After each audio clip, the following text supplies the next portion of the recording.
An ocean liner cruises into Port of Spain, but not for tourists. It's one of 2 floating hotels to accommodate a record number of delegates and journalists attending this week's Summit of the Americas here in Trinidad and Tobago. If the interest is so high, it's to a great extent because of this man, popular among locals who joke that U.S. President Barack Obama looks like one of them.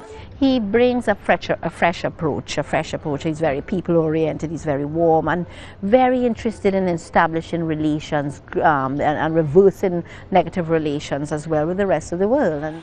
Beyond the stated goals of this summit, the meeting is seen as a unique opportunity, as President Obama put it, to turn a new and more positive page in Washington's relations with its neighbors to the south.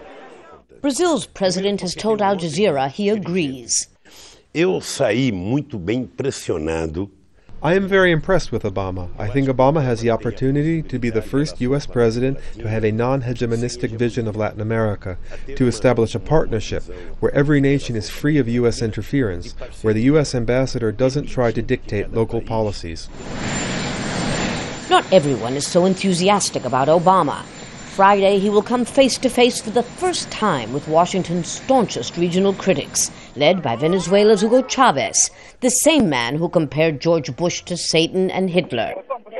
In fact, while meeting with Cuban President Raul Castro Thursday, Chavez said he'd vote against the final summit declaration because he considered it subservient to the interests of the United States.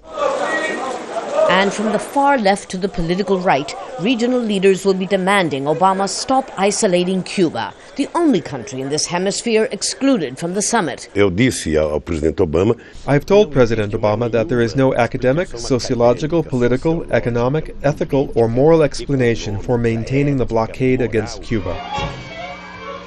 Unlike the previous U.S. president, Obama is seen as willing to attempt a more respectful relationship with the region's leaders. One thing hasn't changed, maybe for different reasons than in the past, but Latin America and the Caribbean continue not to be a foreign policy priority for the U.S. administration. And with Obama's eyes so clearly focused on the Middle East and on his own economic problems, this may be his only chance to convince his southern neighbors to wait a little longer for the attention that they feel they deserve. Lucia, Newman, Al Jazeera, Port of Spain.